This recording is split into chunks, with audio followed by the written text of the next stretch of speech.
என் பேர் மதுரை விநாயகம், கரூர்லேருந்து வந்திருக்கிறேன். ஈரோடு பை எலெக்ஷனுக்கு போட்டியிடுறதுக்கு வேட்புமனு தாக்கல் பண்ணிட்டு வந்திருக்கிறேன். நான் போட்டியிடுறதுக்கான ரீசன் இன்றைய காலகட்டத்தில் உங்களுக்கு தெரியும், சட்டசபையில் என்னெல்லாம் நடக்குது பாருங்க. நம்ம தேர்ந்தெடுத்து அனுப்புகிற பிரதிநிதிங்க எல்லாருமே அங்கே போயிட்டு மார்க்கெட்டிங் மீன் மார்க்கெட்டில் சண்டை போடுற மாதிரி தான் சண்டை போட்டுருக்காங்க. தொகுதியினுடைய பிரச்சனைகள்லாம் சால்வ் பண்ணுறதில்ல. நான் வெளியில் வந்த பிறகு ஒவ்வொரு ஆஃபீஸ்லையும் போய் பார்க்குறேன், எந்த வேலையும் சரியாகவே செயல்படலை. அதனால் இந்த ஆதங்கத்தில் நான் ஆர்மியில் போட்டியிட வந்திருக்கிறேன்.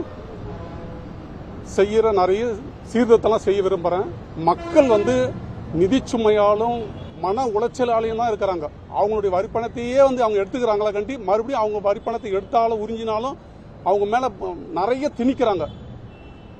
அதாவது சுதந்திரம் 75 ஆண்டுகள் மேலே ஆயிட்டும் மக்கள் நிம்மதியா இல்லை, அரசியல்வாதிங்க தான் நிம்மதியா இருக்கிறாங்க. அது எல்லாருக்கும் உங்களுக்கு தெரியும். மீடியாவது 3வது கண்ணு. நான் சொல்றதையெல்லாம் நீங்க என்ன பண்ண போறீங்கன்னு தெரியல. கண்டிப்பா கொண்டுட்டு போங்க. மனிதனுடைய 7வது அறிவை தட்டி எழுப்புற மாதிரி வேலையை பண்ணுங்க. 20 ஆண்டு கால கோரிக்கை இங்க என்ன நடக்குது செய்யாமே இருக்குது. இங்க 500க்கும் மேற்பட்ட சிறு குறு விவசாயி, அதாவது தொழில் சம்பந்தமாகவும் சாயப்பட்ட சம்பந்தமானவும் 500க்கும் மேற்பட்ட இருக்கிறாங்க. இவங்களுடைய தினந்தோறும் 1 லட்சம் லிட்டர் தண்ணி எடுக்கிறாங்க. ஆத்துல எடுத்து டைரக்டா இதுல குடுத்து அப்படியே திரும்ப அப்படியே எதுவுமே இது பண்ணது இல்லை, சுத்திகரிப்பு பண்றதே இல்லை, அப்படியே டைரக்டா விட்டுறாங்க. இந்த தண்ணி தான் பூமிக்குள்ள ஊறுது. இதே தண்ணி தான் மக்கள் சாப்பிடுறாங்க. இதனால தோல் வியாதியில ஆரம்பிச்சு பலவிதமான வியாதிகள் இந்த ஜிஹெச்ல ஏகப்பட்ட ஜனங்க குவிஞ்சிட்டு இருக்காங்க. இதை உடனடியா செய்வேன். 25 ஆண்டு காலம் முடிஞ்சு போச்சு. ஒரு புறநகர பேருந்து நிலையம் பண்ணாமையே இருக்குது. இந்த மாதிரி சில கோரிக்கைகள் நிறைய இருக்குது. மஞ்சள் உற்பத்திக்கு எஃப்சிஐ போன்ற குஜராத், மகாராஷ்டிரா போன்ற குளிர்பதன கிடங்கு கண்டிப்பா செய்து தரோம். இங்க அதுக்கு முக்கியமானது இது. அதெல்லாம் செய்யாமே இருக்குது. கடந்த 5 ஆண்டு காலமாக எம்எல்ஏ ஆபீஸை ஓபன் பண்ணாதவே இருக்குது. மக்களுடைய கோரிக்கையை கேட்டு எடுத்து எதுவும் செய்யறதுக்கு இது மாதிரி இல்லாமே இருக்குது.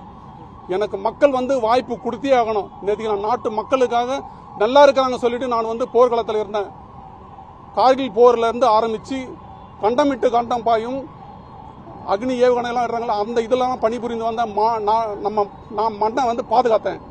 மக்கள் நிம்மதியா இருக்கிறாங்க சொல்லிட்டு. ஆனா இங்க கிரவுண்ட்ல பார்த்த பிறகு எதுவுமே இல்லை.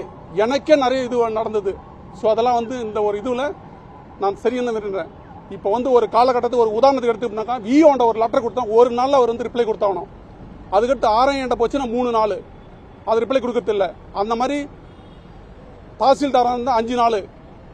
இந்த மாதிரி அப்படியே படிப்படியா இத்தனை நாளுக்குள்ள பண்ணுவேன். நான் என்கிட்ட மீடியா மூலமா என்னென்னலாம் மக்களுக்கு பிரச்சனைகள்லாம் வருதுனாக்கா உடனடியாக என்னுடைய வாட்ஸ்அப் நம்பர்ல நீங்க தகவல் கொடுத்தீங்கன்னாக்கா அன்னன்னைக்கே அப்டேட் பண்ணுவேன். நான் இந்த மாதிரி ஆன் த ஸ்பாட்ல செய்யறதுக்காக தான் நேற்றுக்கு இதே உடையில எந்த கோழி வந்தாலும் என் மேல ஓடணும் அப்படின்றதுக்காக நான் இந்த ட்ரெஸ்ல நான் இலையில இருந்தேன்.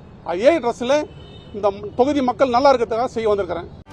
செய்திகளை உடனுக்குடனும் துல்லியமாகவும் தெரிந்து கொள்ள சப்ஸ்கிரைப் பண்ணுங்க.